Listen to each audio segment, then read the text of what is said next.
happen in Congress. That would that help in balancing the budget? Yeah. I mean, I'm not after. Ma'am, if you want to question me, you get a mic here because it looks like an ear. But you're talking about, okay, let's cut salaries and cut benefits and everything. If that's what we could get done that would really make a dent, I have no problem. But it ain't going to make a dent. Yes, it would. Ma'am, no, ma'am, we're talking about trillions of I dollars. realize that, but every little bit counts.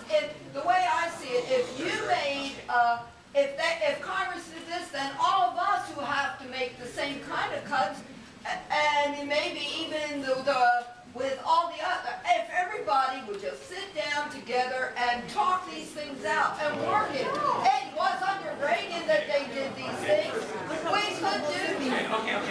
But that to me is where it would be reasonable. I got your point. I got your point. And Reagan and Tip O'Neill did sit down, and they did, as two Irishmen, work out the problems that we have with Social Security at the time. This is a different. What's that? And they didn't. Well, they did. They had a couple beers together.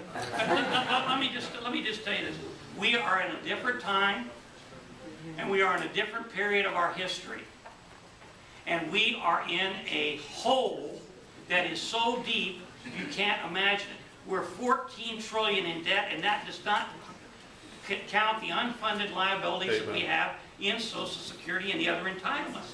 It doesn't count that. You're talking about another 60 billion or trillion over there. So we're 14 trillion in debt. We're adding another 3.6 trillion now, and it's going to go up $1 trillion a year as time goes by.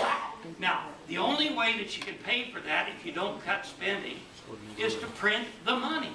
And if we print the money, then that's a hidden tax. If you say, well, we're not raising taxes, if you have inflation, that is a tax, because the government can pay off their debt with dollars that are worth less. And you, when you go to buy something at the store, a loaf of bread, it costs twice as much. Your dollar's buying less. Inflation destroys economies and freedom. And that's why we have to deal with this problem now before it gets any worse. I agree. Okay. Yes?